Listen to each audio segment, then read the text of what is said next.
since I'm standing next to our household Unk, who's the better foot, the left or the right one? Better foot, Trav. Time to find out who's got better feet. Exactly. Great joke, Trav. You should be a dad, totally. We have Ruff spanned out on the left-hand side, and finally we have Willow picked up. Before I want to talk about the bands, I want to just point that one out again. I called it, and I finally got to see it. Thank you so much, Fut Esports, for this moment. I love Willow on Super Beach. She's pretty good against, as you already stated, any single lane, even against tanks. What you can do against her is just open up the map completely, which could still be possible. It's probably why they banned out Ruffs, but Stu, for example, Griff still are open. Cordelius as well. Might give you an answer to get that Willow eradicated off the map here. Otis going to come in as the first pick here, and it's one that I really like. A lot of great potential to shut down some later potentials of tanks coming in. More options left available. Meeple has a place on the particular map. Stu, though, going to be the second pick of the Fut Academy. Yeah, Stu's a great shout, being able to open up some of these walls with breakthrough against the Willow. It definitely makes it a bit easier, and it'll help the Otis, especially in the later games as well, which is, as you said, Ark, a bit of a deterrent towards those tanks. So being able to break up the map against a throw and against tanks, if that happens, is probably a great decision to have from Fut Academy. And knowing the team that Fut Esports is, they're super aggressive. Like Angel Boy and Guesty can just run it down with these assassins and tanks, so probably a good idea to heavily draft against that. We have a couple of damage dealers still left open. I'm looking at Clancy, for example. He's actually global banned. Never mind. We still need a mid on the left-hand side. They already have Willow to lock down a lane, as long as Sue doesn't open it up there. Meeple is going to be their choice for that. They need a second lane now, and as we know, Fut, it's probably gonna be something aggressive. We have Bull left open, for example. BB as well. Those three have been showing up big time last month. They both got a little nerf coming into the season, but I still believe they're one of the strongest picks you can have. Sure, ends as well open here. Pierce going to come in for Fut. I mean, we talked about it yesterday. It could be playable on this map. It could. I mean, it's certainly in the hands of Humble, very dangerous, but we will not be seeing them for the rest of today. So we need another team to really champion the Pierce pick at least. Yeah, I mean, I'm as confused as you, Sonny, here. It's kind of, I would have felt like Meeple probably would have played through the mid, but forcing it now to kind of play through the lane with the Pierce. So I don't know if they just kind of double mid and hope for the best. And obviously, the map, when it's going to be broken up by the Stu, becomes a bit more free roam anyway. So that might be their game plan, but it's Ziggy along with it too, so they might just choose to keep it closed now. This just shows drafting really is a form of art. Fut is like on the left-hand side. Well, we have two mids now. If you want to open up the map so you're good against our Willow, you're just making sure that our Meeple and Pierce can pop off completely. So on the right-hand side there now, you know, maybe we don't open up the map and pick a thrower ourselves to counter the Willow that way. So they just deviated from their original plan. It seems they now have a roster on the right-hand side here, or a comp on the right-hand side, that doesn't work necessarily together really well. They're strong individual brawlers, but let's see what they can do with them. Already boxed in is the Ziggy, now landing a lot of that gadget down towards Nob. Angel Boy pushing himself forwards on his right-hand side, trying to land some taps, getting ever closer towards that mind control. Takes a dive there. Maybe anticipating the Stu a little bit early. Yeah, the Master doing a good job of getting that kill there. Moving up now as well. Guesty trying to push them out, hitting a few shots, getting some back, gets one kill. But All Twigs is super to the turret, so luckily Nob gets that one off the line, but almost kind of crept in past him. Xerox on the left-hand side, trying to hold control, and Angel Boy might need to go ahead and take that matchup. Guesty trying to land some taps through this mid. And again, this Ziggy gadget is going to be pushing Guesty down to almost 1,000 HP, creating a massive amount of space now through that mid. Looking for Fut Esports on the defense. Some good taps though from Guesty, open up some space, and the follow-up is strong as well. Nice wall there from Nob. Should defend that quite carefully. Nicely there from Guesty, just continuing these taps forward. Pierce really working out. Yeah, it was a really nice two-piece super there from Guesty. Gets a lot of ammo back from that too, and this kind of homing ammo seems to keep on connecting with Farissa, who's walking into it. But Angel Boy with a super here in these aggressive positions can be very worrying for Fut Academy. And Nob, when he gets a box as well, there's the hyper super going to be hitting too as well. It's a big hit on both. Xerox going to be one shot though, and they're unable to get the shots just yet. Angel Boy with a super here as well, but it seems like they're just waiting this one out and trying to find a better time for it. I mean, Angel Boy has got the hypnosis now as well, the mind control, which of course can score goals. Nice clear ups though from the Master. Guesty and Nob Not the only one left standing now, just trying to keep everything at bay for his teammates to come back. Has got super. Angel, we're going to go over early hypercharge and misses there the mind control as well. So big mistakes and punished for it there by a fantastic restore. Yeah, good stuff from Nob though, boxing Demaster and the ball to stop them from moving that one up, but a good help from Farissa there to be able to keep them alive. Slowed down and hit pretty hard now though, and Guesty can't find the killing blow as his ammo, unfortunately for him, goes to the right-hand side. Hypercharge there for Farissa. You know what that can do. Fut though, esports still staying firm on this defense, and despite a couple of glimmers for Fut Academy, they are staying put. Hypercharge for Nob, going to throw out then again another Mansions of Meeple gadget, and the hypercharge to pull up as well to allow him to actually enter that realm. Let's see though, oh, there's a miss, a massive miss mute from Farissa. That should open up some space now, but the Ziggy is really proving to be a bit of a battle on this left-hand side for them to push into. Great taps from Guesty again, and he finds Six. He's got infinite ammo at this point, just absolutely destroying the wall. And this is kind of why they didn't break up the map for the majority of the game. As soon as those walls fall, Guesty going to be doing so much. Absolutely ridiculous how strong that was. I think there was about 6 pieces of ammo on the floor at one time, and it's just non-stop, just raining fire down on the opponents. Slow and steady wins the race, isn't it? It's like Fut Esports taking no chances and only taking prisoners. I mean, at the moment, it's quite a strategy in the early outset of the games, really utilize that Meeple in the overtime, allow Guesty just continuously tap as he is throughout the game regardless. Again, now, for esports, slowing down the advance, trying to get Angel Boy closer towards, again, this mind control that does need to connect. He didn't really get much value from it in the previous game, and already look at the amount of space open up at that top side.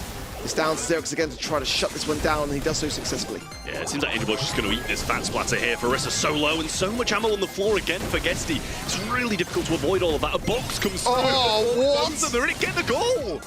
Surely that should have been a goal there, but they're holding it off, just waiting for a better time. Angel Boy super as well. Farissa on the line, and I think he's been stuck in the goal for ages. Now they're going to go for it, and it rolls in anyway. He did, I think, mind control the Otis there as well, so they get the goal regardless. And a double super off spawn again from Guesty. I was with you. I was like, are they not going to just... are they just trying to stat farm at this point?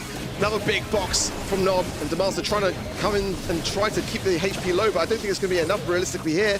Guesty has got hypercharge, could have popped it, chose to keep hold of it, as the poison of Angel Boy will burn down Farissa. Now, for Academy, have got 1 minute and 15 seconds on the clock to try to make a return to hypercharge. Pop there from Guesty, does find one pass to Angel Boy as well. Doesn't even need the mind control, just slots it in. Nicely done by Fut Esports. Yeah, there's no stopping that, to be fair. Even if you're trying to get on the goal line, you're going to be hit by it. And if not, then the ball's going to roll in regardless. So, tough one for Fut Academy there. I think in game one, they started really well. They actually looked pretty decent on top of the game. But quickly, a little pivot from Fut Esports just really made them the dominant force in that first set. Still proves that Fut Academy might just at least win a set against their own home team here. Fut Academy look pretty solid here overall. We didn't get to enjoy Luki's Pierce today, unfortunately, but now we get to see Guesty absolutely popping off on this brawler. You already mentioned it in game one, like 6 shells on the ground. There is nobody that could have ever gotten to that Pierce up close and actually be dangerous to him. Once again, I really liked the Fut Esports comp here on the left-hand side, blue roster. Just explaining that once more. Because they just had the draft under control completely. Picking those 2 mid-brawlers made it so the Stu couldn't really open up. And then they had to deviate from their original plan to just put the Stu up against the Willow. They had to pick a thrower on their own, couldn't open up the map completely. And with that, their comp just didn't seem to work in itself. Yeah, I think the lessons from unless it's shut down. And now we're heading out in the open. Any brawler that can make use of the left-hand side lane, so either opening it up or go over the water here, will come in handy. So that's the likes of Brock, for example, opening up everything here on the left-hand side. We see a lot of Angelo, Eve, usually Ellie, but that's why she's global banned. Yeah, I mean, Ali would have been good on pretty much every single one of these maps, to be honest with you. So probably a good job to get that out of the way. Gene going to come in first, and if he can kind of continue this dominance with the sharpshoot long-range brawlers, then I think Guesty's going to have an absolute field day here as well. Gene going to be able to scout out these bushes, get some good pulls in. We saw it work in Knockout in the previous one. Obviously, a bit of a different map for the Navi SK game, but still a really good brawler nonetheless. Could be another Pierce map potentially here. I think Eve would be a solid shout considering the Angelo ban. The Byron ban means that the Ollie is just a little bit more risky if you want to bring that in. Which could mean a map, but Brock first pick. I love this brawler as a first pick on this map. It's so first pick worthy just to allow that escape route time and time again. So really love that from Fut Academy. You can't fault it. I'm really surprised that we actually don't see all three brawlers that we mentioned coming into this banned out. Brock, Eve, both left open, and still Fut Esports decides to not pick any of them up. Brock goes the way of Fut Academy now, Pierce as well. They have a really solid comp in their hands so far. I'm sure Fut Esports had a plan on their mind though. Fut is the team that if they don't pick a brawler, it's because they know exactly how to counter it usually. They could still go with the Eve here. They might just go with Bo now to charge their Gene Super quite early on in the game. Yeah, I mean, I hope they've got a plan at this point, because as you said, the Fut Academy picks so far have been very solid. Pierce, we saw what it can do in the last game, and Brock to be able to open up that wall and not need the ability to go over the water. I'd like an Eve here. Obviously, against the single projectile brawls, you're going to have a pretty good time. Jae Young going to come in, though. Obviously, slipstreams, some heals in there as well, can go a long way on the map like this. And one of the better brawlers in the late game. Sometimes Fut bringing in Doug, it wouldn't be the worst of things combined with the Jae Young specifically, but it is a bit risky. I mean, Gus is definitely an option if they want to combine that for some more survivability, and definitely the long-range advantage going into that Pierce. That could be another option. Sometimes Colt, they bring in some daring picks on this map, and I feel like for them it's just a bit of target practice here to be the Eve coming forwards, and we've seen a bit of a rise up with Eve coming in terms of the play rates, especially in EMEA, so it makes a ton of sense, especially again considering that Angelo ban. I absolutely love what Fut Esports is doing today, already in the Brawl Ball set now again.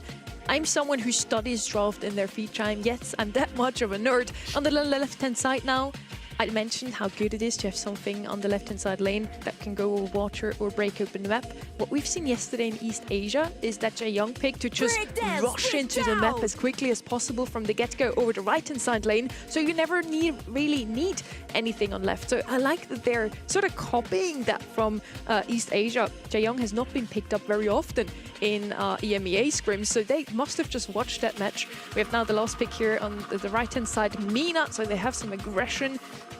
Is that going to be enough to deal with the Eve hatchlings? They all have single target shots right now. Interesting draft. Yeah, a bit of a super battery, I feel, here. For the Gene, for the Eve, getting those hatchlings in, as you said, it's going to be super difficult. And he is playing on that side as well, so Nob shouldn't really be at too much risk, considering he can just retreat quite far and ask for a bit of help. The windmill gadget for Mina might give a bit of space for Xerox, but at the same time, yeah, there it is. But I feel like over time, it's going to go against him unless he can just continuously evade these shots with that speed of the Jae Young that can ride into everyone on the squad. Guessing go low, coming back there for some magic puffs from Angel Boy, but actually for Esports, struggling here slightly. Yes, just narrowly surviving there, and Angel Boy the same, but he actually goes down, trying to get a refrag now. Guessed he missed a couple of shots that maybe should have found connections, and the windmill will keep them alive for now. And just about as he has to retreat all the way back to Spawn. Spawn is coming in, and this needs to be a kill on Demaster here if they want to be able to bring this one back. Got hit by a couple of them, and actually I think he might go down, but I don't know if this is a 2v1 that Guesty's capable of winning. He almost, if he'd landed some shots, but like you said, he is missing a couple. Weekend Warrior not going to find a connection there onto Xerox even, who will fall down. So the first round going the way of Fut Academy, who, to their credit, looked pretty good. I mean, as we both just mentioned, Guesty missed a few shots in there that maybe could have guaranteed that Mina kill. 100%. So that could have changed the game entirely. But Xerox doing a good job, to be fair. The windmill gadget's doing a lot of work here. And Angel Boy and Guesty just focusing down a bit further up instead of helping out with Xerox in the backlines here. But we'll throw a few shots over just in case. Guesty really utilising that speed, but again, the heal will have more DPS. Xerox on the left-hand side, Weaken Weary, Demaster down to 600 HP, now 14. He falls now to Guesty, but it's a 2 versus 2 as he will fall as well. Now the hatchlings will come in, big taps from Nob on the left-hand side falling up as well, and now a really troublesome spot for Fut Academy. Yeah, the pinch got to be there now. Xerox considering it there, but doesn't actually take the launch pad, kind of baits it out and forces them both back into a corner. I think there was another windmill back used there as well, and he's going to go down. Farissa jumps in, and Nob's going to be looking for another super, and has a hypercharge along with it now as well. Well, let's hope that if he does use it on the jump pad, that he times it correctly, as we saw yesterday in East Asia. That didn't work out too well. But I did like that from Xerox towards the end there, just trying to kind of like bait that spring pad and actually work his way to the left, but Nob was able to see it coming. Now because the hypercharged hatchlings coming in, and this is a great opportunity to push forwards. There's the windmill again, a big rocket rain from the right-hand side of Farissa, but now the hatchlings will come, and there's the weekend warrior from Guesty, making it a 3 versus 2. Just inevitable, I feel, when these hatchlings come in. What can you actually do with 2 single projectile brawlers? And Amina is not going to be able to hit them unless they're a bit closer and has to retreat all the way back. So, yeah, I mean, more good work expected from Fut Esports, Fut Academy. Good first round, but the second 2 left a bit to be desired. It's looking like sweeps for the quarterfinals today. If this could be going that way, couldn't it really? I mean, I still have some faith that Fut Academy could get a game, maybe even a set on the board here, but it's just very, very tough, isn't it, against a team that have been so consistent this year. It just kind of feels like whatever they pick, they're going to make work. Absolutely, with Guesty on the right-hand side. Going to be able to get some of these slipstreams going and avoid a lot of shots here. And got so much control. Damaster's so low as well. And I don't even know if I've seen Damaster healthy during these games, to be honest with the Angel Boy. Having to retreat now, providing some heals to Guesty. He might get some back in return, but he's just going to run straight at him and get those kills. Vengeful Spirits come out now, and Xerox trying to pinch over to the right-hand side, considering they're both low. And another follow-up shot from Pierce keeps Angel Boy that way. But a 3v2 is going to be hard to lose for Fut Esports. Just going to recollect themselves in this bottom right. Maybe Angel Boy's not too far away from a magic hand here himself, and that could be the reason, but it doesn't matter. Taking it slow when you're 3 men to 2 is not the worst of ideas. Don't want to overextend, as Xerox found out there. And now Damaster will shortly follow on low HP as well, as another round going the way of Fut. One more, they'll claim the set. Yeah, well, super fast ones here, it seems, from Fut Esports. Want to get this job done.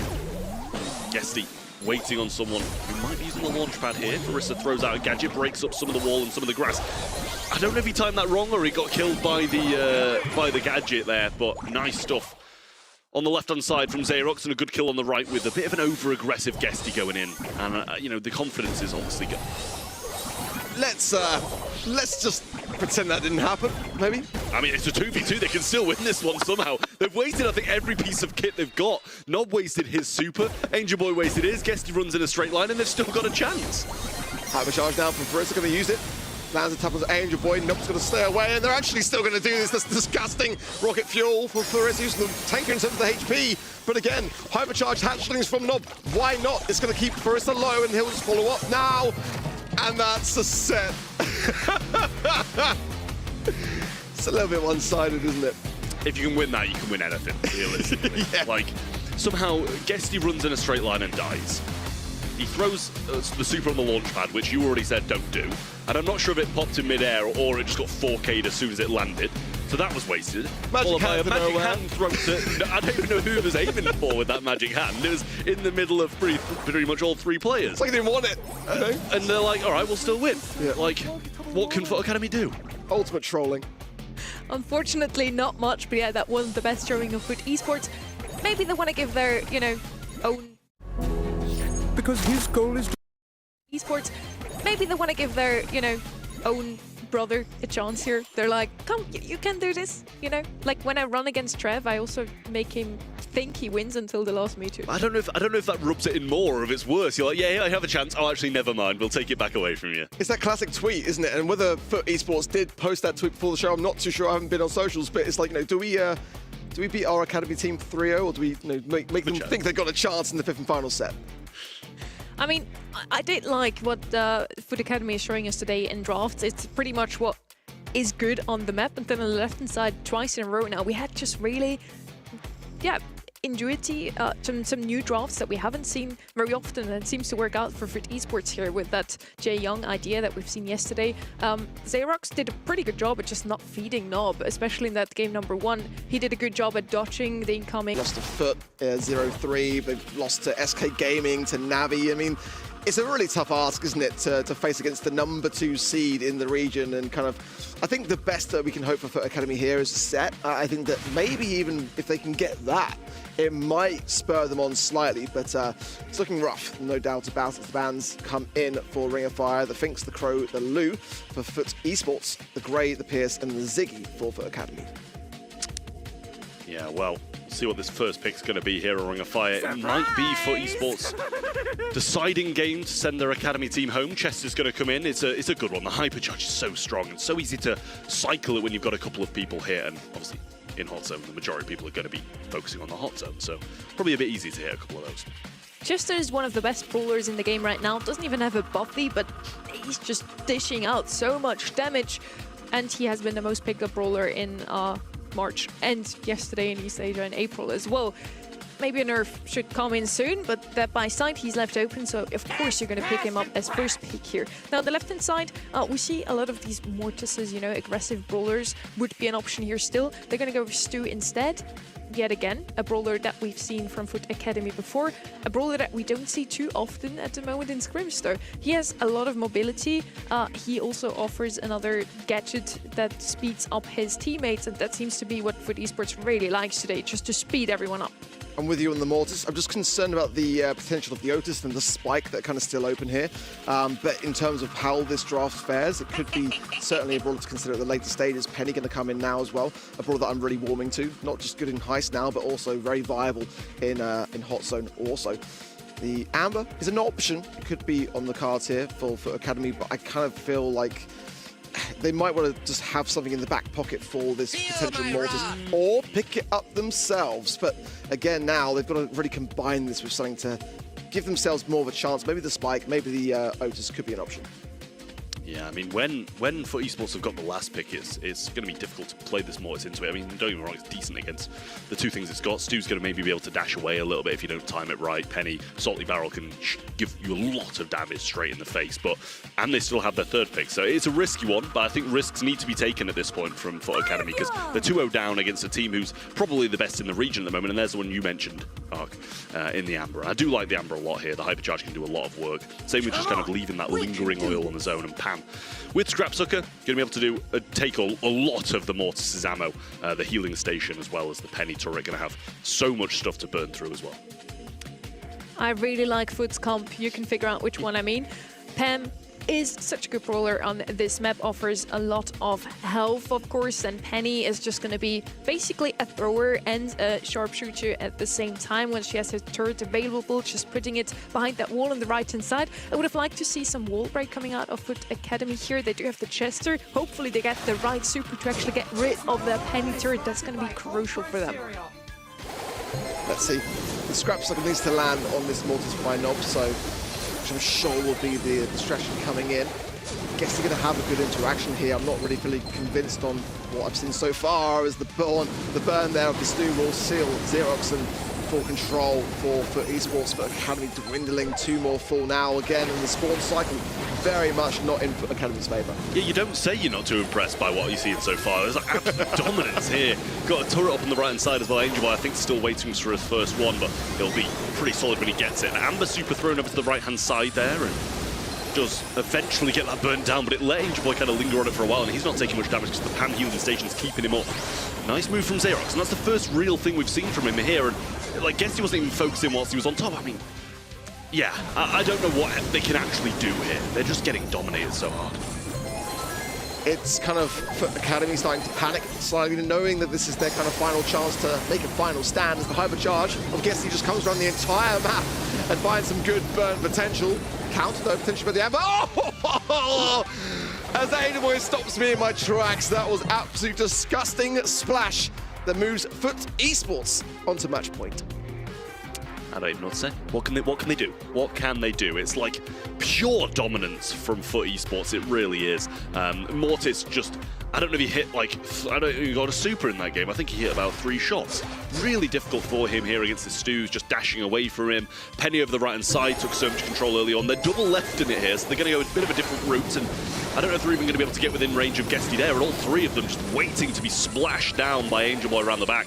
Oh. That's exactly what's happening. You're playing into a Penny. Surely you separate out, though. Angel is getting so much value, and he's not done yet at all. Gets the turret at a very, very early stage. For Esports, I mean, they've only got like about 20% combined total now. For Esports, really starting to cement that lead, though. Farissa throws out a super here as well. Guesty with a bit of gas heal. Keeps himself healthy for now. Xerox going to go down. Doesn't get a super yet again. The Master low, and yeah, I think this might be game, unfortunately. You think? let's not be around the bush here. Fut Academy have got a massive mountain to climb. It can be done, I don't mind it necessarily, but it's a hypercharged Penny turret. That mortar is going to be raining down Hellfire onto the map, and it's just going to be so hard in that respect for Fut Academy to do anything at all. Yeah, good kill there from Farissa and a good hypercharge from Demaster, who does cycle it, but I don't think he got the second one off in time, so it doesn't throw out another hypercharge. Xerox coming in, does get a kill nicely, but a bit of a pinch will secure Guesty down. Demaster very low now, and he's going to fall. Farissa trying to get the job done. Nob just went in for a bit of a scrap sucker there, but in the backlines, he did hit that hypercharge. Yeah, and Fut Academy are starting to slowly creep things back, but again, this hypercharged turret, so we have a tough thing to have to navigate around this mid to keep that objective in play. Envoy has to heal on the right-hand side, but does get some consecutive taps onto the Master, and Nob will seal the deal. Now, just about 15% approaching for esports. Yeah, this is looking like it's going to be a hypercharge super from Guesty. I think just put salt in the wound as Demaster trying to get up, and he dashes into that super as well. That's going to be game, set, and match for Fut Esports. A great performance, not much of a showing really there from Fut Academy. Very pleased to see them in the monthly finals, but unfortunately, they draw the short straw and have to play off against their kind of brother team. Fut Esports is probably the team you don't want to face in the quarterfinals, and unfortunately Fut Academy had to take on that giant. At least, I hope, they still take this as a success. Making it into the monthly finals is not something they've managed to do before, and maybe we're going to see them back next month, maybe against someone else. They had some really great showings in this match. I really also liked their draft. It was more conventional almost than Fut Esports teams, which usually you see those new teams coming in, like big talents, showing us some completely new inventive drafts. Fut Academy just went with what is tried and tested. Unfortunately, it just wasn't enough to beat Fut Esports today. There was just no control towards the end. It was just kind of everybody of Fut Academy just trying to flood the mid and clustering. Again, you know, you're facing into a Penny, and as soon as that mortar is laid out, it makes your life so much tougher. And then on top of that, you hypercharge that mortar, is even worse, and you can just see there the stats quite poor really on the side of Fut Academy. Some good DPS for Demaster, but I mean everyone on the side of Fut Esports on that left and the blue doing their bit. Nob with 12 as well for a PAM. Is like, I mean, I'm not sure whether he was just kill stealing or, but certainly a really commendable stat. Yeah, crazy good performance from Nob there. 12